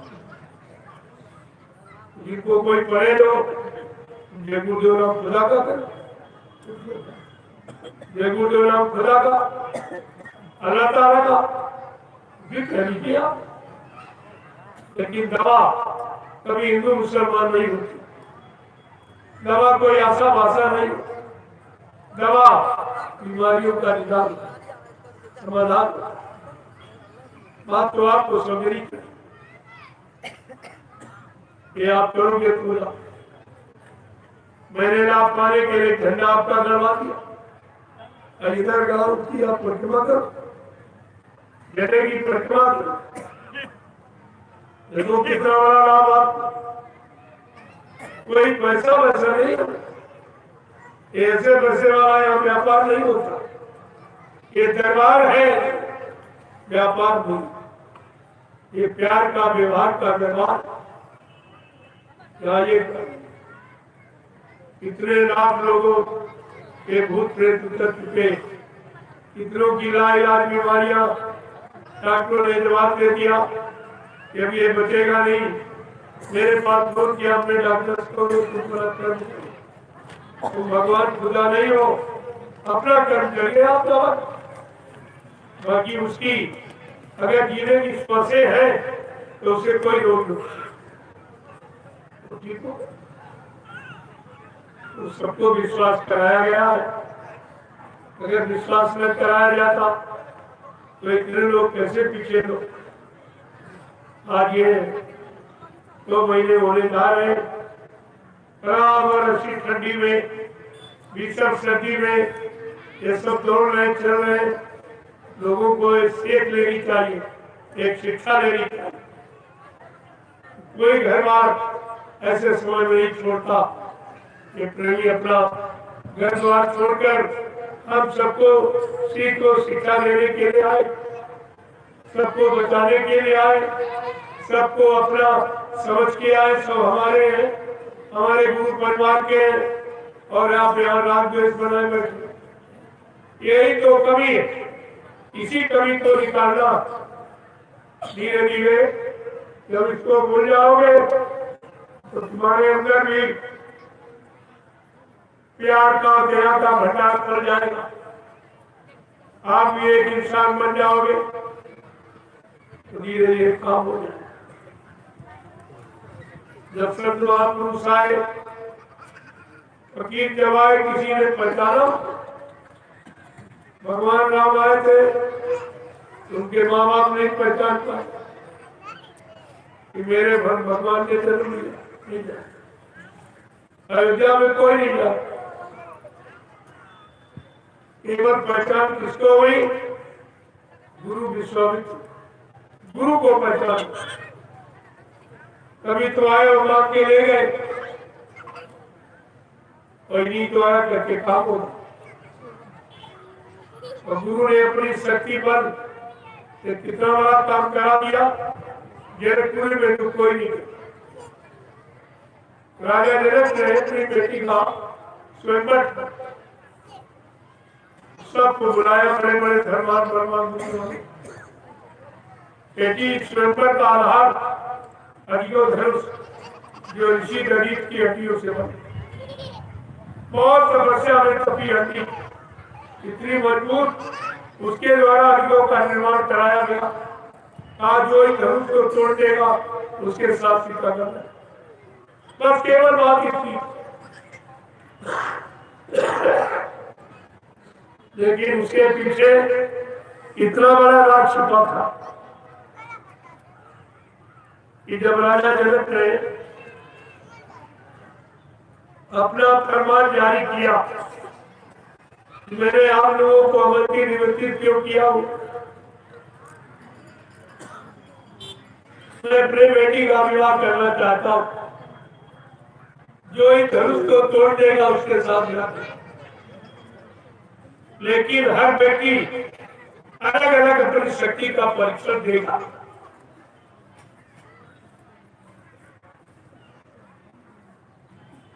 आप परीक्षण करूंगा सबकी शक्ति, योग्य को न उठे और अपनी शक्ति को आजमाने लगे। लिखा तो ये कि तिल भर घूम न सके उसका, तिल मात्र भी धनुष को खिसका दिया। उठाना तोड़ना बहुत बड़ी। जब सब हार गए फिर को क्रोध आ गया, हारे हुए इस बात का कि मैं छोटा था, लोग हमको धर्मान बलवान बुद्धिमानों में गिनती करते हैं, तो इस पर क्रोध आ गया। प्रेमी, जब शरीर में क्रोध आता है तो बुद्धि का संतुलन खराब होता है, एकदम पागल होती है। उसी पागलपन में इन लोगों ने एक सलाह दी कि चलो हजारों योद्धा उठो और जबरदस्ती धनुष को उठा के तोड़ के फेंक। अब वो भूल गए, देखो मर्यादा जहां समाप्त हो जाएगी वही पाप जन्म लेने था। इनके अंदर ये उठा और ये भूल गए अगर हजारों योद्धाओं से धनुष टूट जाएगा तो सीता का बंटवारा कैसे, सीता की तो दुर्दशा हो जाए। सब लोग कहेंगे अपने थोड़ा हमको मिले, हमको थोड़ा। लेकिन ऐसा जघन्य अपराध जहां भक्त का गुरु बैठा होता है, ऐसा जघन्य अपराध नहीं। विश्वामित्र जी समय के गुरु थे और सभामत बैठे, लेकिन उनको किसी ने पहचाना नहीं, न गुरु को न चेले। चेले गुरु की पहचान किसी को नहीं, कोई नहीं पहचान, और सबके बीच में बैठे। न विद्वान ब्राह्मण पहचान पाया, न बलवान बारासुर पहचान पाया, न ब्रह्मचारी परशुराम जी पहचान पाए, पूरी रात चेहरे से झगड़ा करते वो भी नहीं। और राजा जनक जो अपने को योगी कह रहा मैं अष्टांग योगी हूं। 8 योग शरीर के यम नियम संयम प्राणायाम प्रत्याहार ध्यान धारणा ध्यान समाधि ये 8 का मैंने इनको सिद्ध कर। लेकिन योगी भी गुरु तेरे को नहीं पता। अगर पहचानता तो ये क्यों कहता कि वीर विहीन धरा हम जानी। मैं जान लिया कि धरती वीरों से खाली। जबकि बगल में बैठा महावीर वो राम बन जाता और गुरु सब बैठे लेकिन पहचान किसी प्रेमियों में यहीं पर आपसे पूछना चाहता हूं। जब रावण जैसे विद्वान महाराज जैसे बलवान और ब्रह्मचारी परशुराम तपस्वी और वो राजा जनक अपने आप को योगी कह रहा। जब इतने लोग गुरु को चेहरे को नहीं पहचानता जबकि विश्वामित्र एक सामाजिक गुरु शारीरिक गुरु आत्मिक गुरु नहीं यानी सदगुरु नहीं थे। जब उनको ये लोग नहीं पहचान पाए तो आज का मानव ये स्वार्थी रोगी लालची और भोगी विलासी क्या सदगुरु को पहचान ले? क्या ये बाबा जी को पहचान लेगा? नहीं। आपको ये बता इस कहानी से एक ही शिक्षा नहीं तरह तरह की शिक्षा मिलती। गुरु की पहचान तो गुरु को नहीं पहचान पाए तो सदगुरु को कौन पहचान? अगर पहचान पाते तो इस तरह का झूठा प्रचार करते।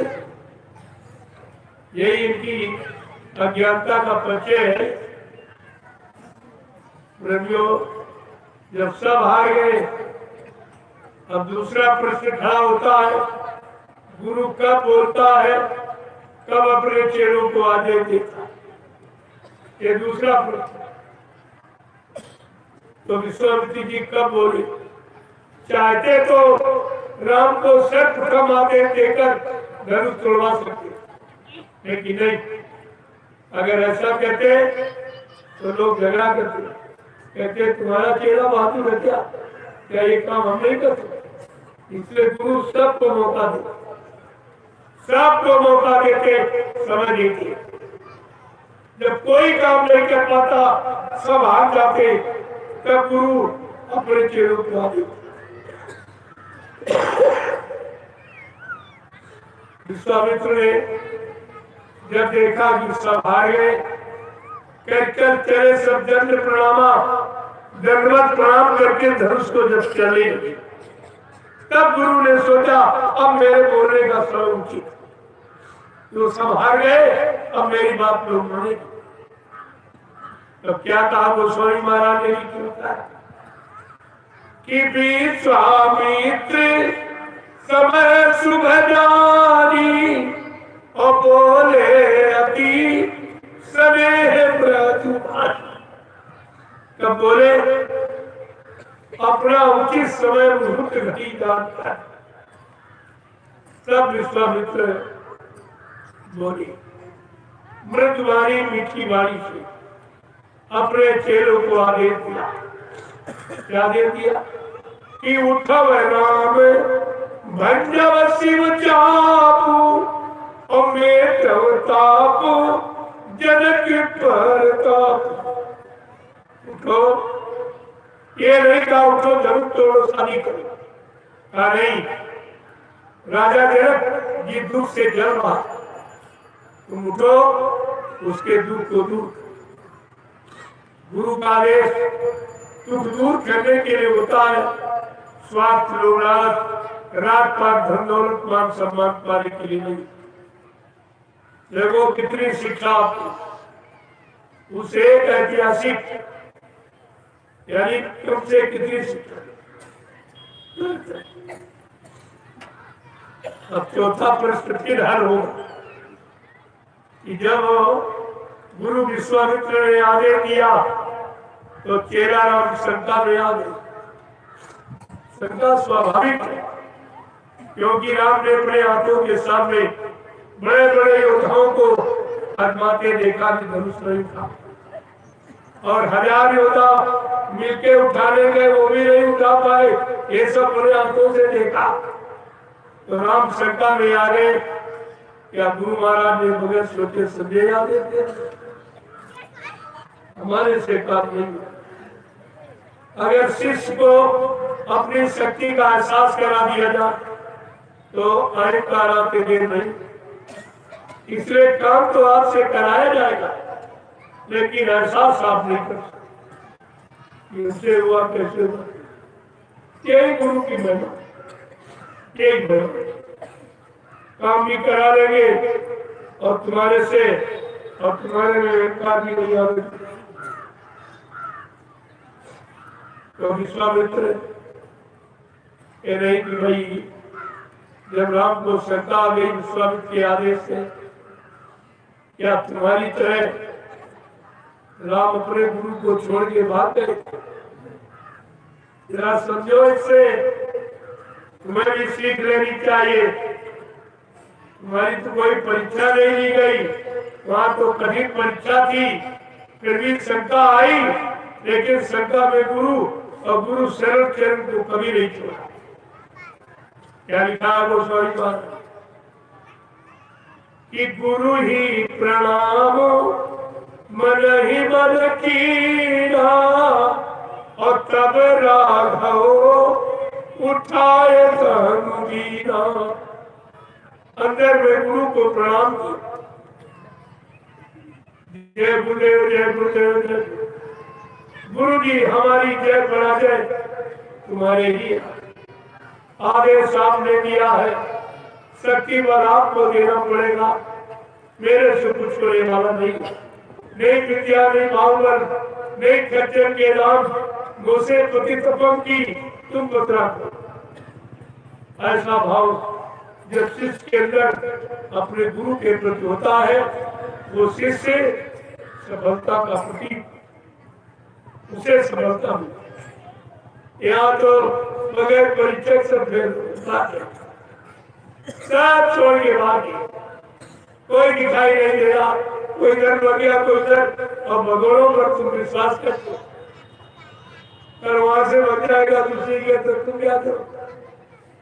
इसको भागना मालूम है, वो तो भागता ही रहेगा, क्या उसे लाभ मिलेगा वहां भाग के चला जाए। तुम कहां तक उसके पीछे दौड़ोगे? तुमको ये भी समझ में नहीं आया, जो गुरु दरबार में नहीं टिक पाया, गुरु की शरण में नहीं रह पाया, क्या तुम उसकी शरण में रहकर कोई लाभ प्राप्त कर सकते हो? तुम्हें ये खुद ही सोचना चाहिए, जो गुरु का नहीं हुआ क्या तुम्हारा हो जाएगा? जिसने गुरु को नहीं बख्शा क्या तुमको बख्श देगा? इतनी भी समझ तुम्हारे अंदर नहीं हो। तो इसलिए एक एक वचन बड़ी सावधानी के साथ समझ, ये वचन है जो तुम्हें बचने बचाने का काम करेगा। अगर इन वचन छूट गए तो फिर तुम्हें कोई बचा नहीं सकता, और जहां गए हो वो खुद ही नहीं बच पाए तो तुम्हें क्या बचाएगा? वो खुद ही नहीं बच पाए हैं, तुम्हें क्या बचाएंगे? वो जब गुरु को गुरु नहीं मान पाए, गुरु की महिमा नहीं जान पाए, गुरु की शक्ति को नहीं समझ पाए, तो तुम्हें क्या समझाएंगे? ये सब जानकारी आपको रखनी चाहिए। जय गुरुदेव, जय गुरुदेव, जय गुरुदेव, जय गुरुदेव, जय गुरुदेव,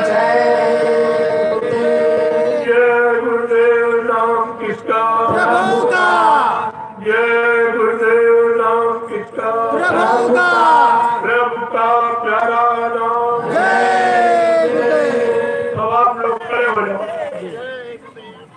ने उत्तर काम लिखा, यही कलिकाल में साधन पूजा मंत्र वचन गुरु कर।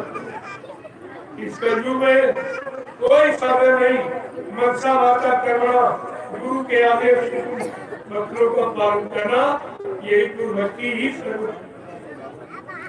और आप कुछ कर नहीं सकते, क्योंकि आपका तन गंदा, मन गंदा, इंद्रिया गंदी, खान पान गंदा, संभोग गंदी, कर्म गंदे। लिहाजा आपसे कोई पूजा नहीं। पूजा बहुत बात साफ निर्मल क्या आपके मुस्लिम मुसलमाना ने बड़े साफ शब्दों में कलयुग योग एक नहीं गाना, एक आधार नाम गुरुगाना। बड़ा साफ कलयुग योग, जब तक भगवान पूजा पर कुछ केवल नाम का गुणानुवाद, कलयुग इतना ही कर सकते। काम करते रहो, नाम करते रहो। उस पर ये लोग बेचारे नहीं समझ पाए कि किस नाम को कलयुग में कहने के अपने के लिए कहा गया। कलयुग केवल नाम आधारा, सुमिर सुमिर में उतरे पारा। कलयुग में केवल माने अकेला नाम, केवल शब्द का प्रयोग, केवल माने अकेला नाम। जब आएगा वो कलयुग के जीवों को लाभ।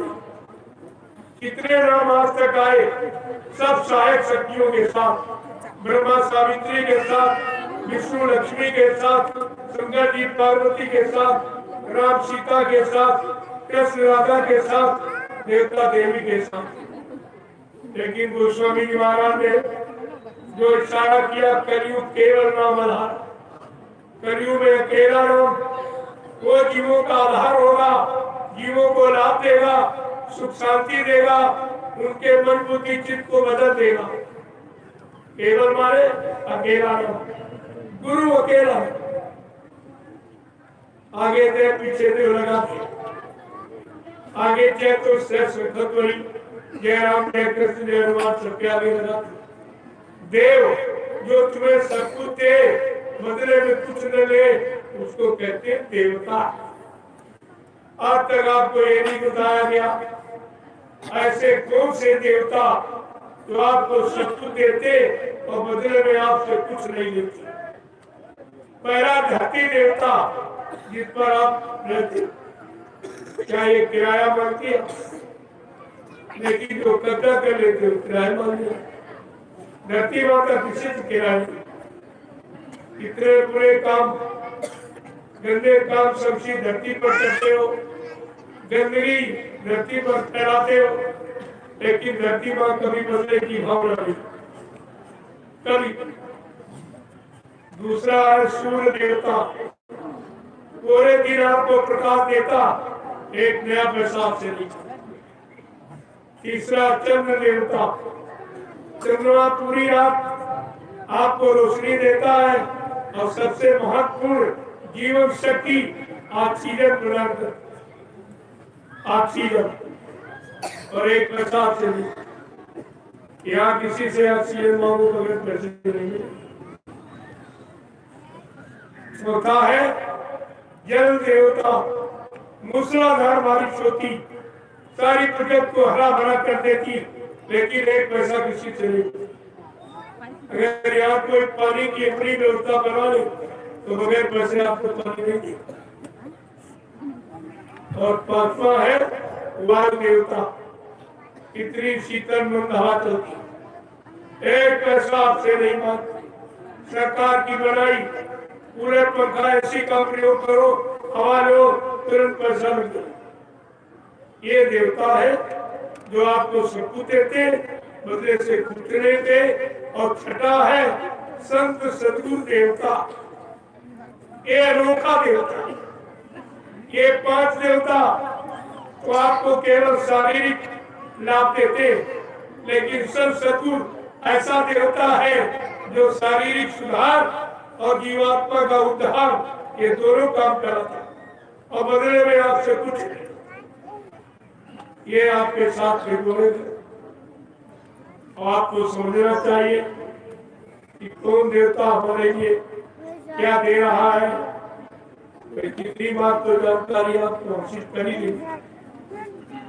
जय गुरुदेव जय गुरुदेव जय गुरुदेव जय गुरुदेव जय गुरुदेव नाम किसका प्रभु का जय गुरुदेव नाम किसका प्रभु का जय गुरुदेव नाम किसका प्रभु का प्रभु का प्यारा नाम जय गुरुदेव जोर से बोलो जय गुरुदेव दिल बोलो जय गुरुदेव बोलना होगा मेरे बच्चों सिवाय बढ़ाना घटाना ये महंगाई गरीबी बेरोजगारी टैक्सों की भरमार सब बढ़ती घटने का कहीं नाम नहीं है। तुम कैसे दोगे एक बार तुम्हें घूम के सोचना कहां से आए जीवन चलाना मुश्किल हो जाएगा ये कहां से अभी आपकी समझ में आ जाएगा।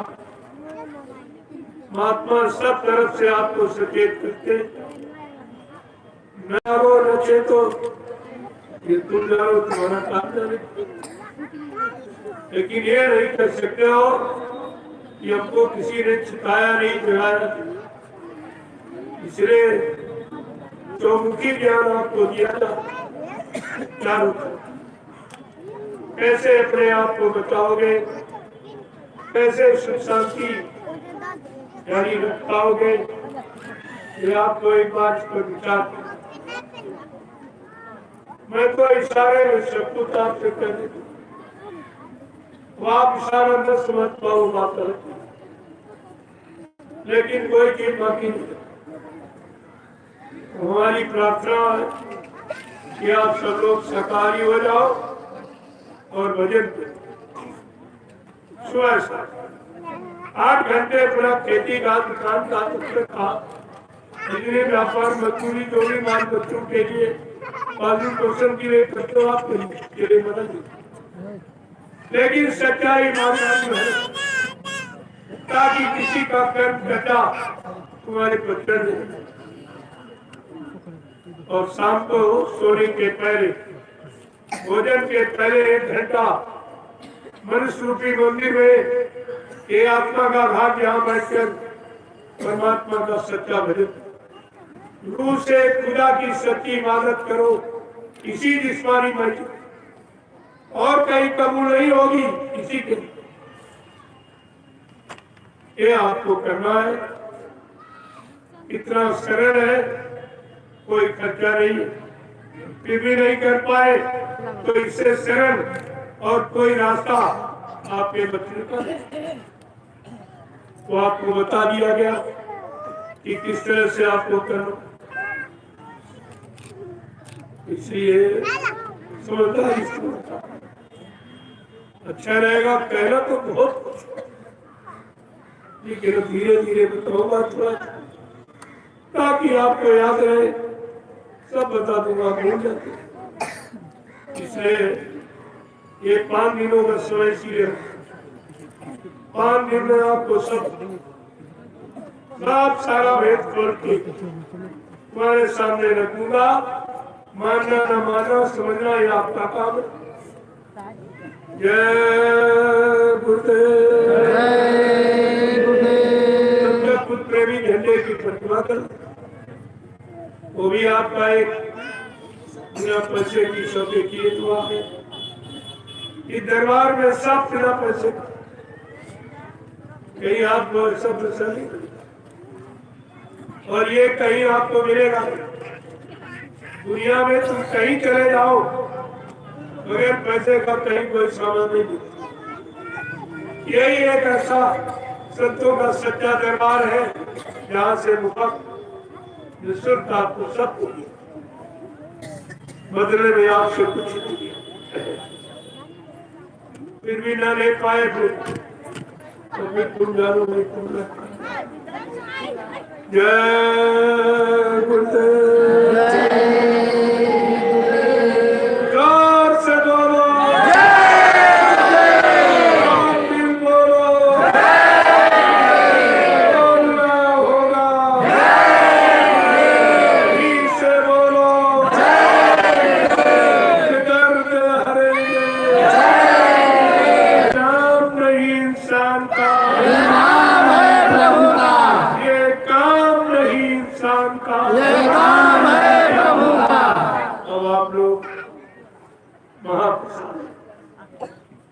जो कहीं मिलता है। कोई नहीं देगा, न देने कोई आया न कोई आएगा। यही से आपको समझ लेना चाहिए कि तुम्हारे प्रति हमदर्दी किसको है, तुम्हारा दर्द किसको है, तुम्हारी चिंता किसको है। ये तो जानकारी आपको लेनी तो सब आपके सामने किया। यहाँ कोई किसी तरह का मतभेद नहीं, पूर्ण समानता है। अब आप लाइन से माफिसा ले लीजिए, क्योंकि सर्दी का मौसम, समय से आप लोग अपने अपने आवास निवास पर पहुंच जाओ, इसलिए मैं थोड़ा पहले ठंडी को देखते हैं।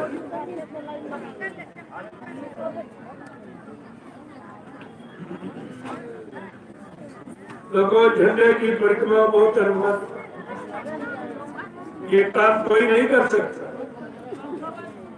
जो लोग कह रहे बाबा जी चले गए, तुमसे खुले कहते आपके पास झंडा दे कुत्तों का तेरा गाड़ के ये काम करा था, बड़ा मान लिया जाएगा। एक प्रस्ताव के तुमको भी एक किनारा बाहर चलिए। देखो, मेरा स्वास्थ्य बहुत खराब, लेकिन मैंने आपसे वादा किया था, आप बाहर चलिए। इसलिए आया जरूर। हाँ, इसमें नहीं, इसमें सेवादार से शरीर की स्थिति काम करने फिर भी आपको धीरे धीरे बोलती जाओ, देर भी आपका हो जाए, जल्दी समझ निकल जाए। तो उसका भी स्वागत करता हूँ। गड्ढे 2 घंटे रुक जाया, फिर आ संदेश हो जाए, फिर आ जाए। मैं कभी काम हमारा भी स्वागत करूंगा। संदेश को हो जाने दी, अब आप लोग वापस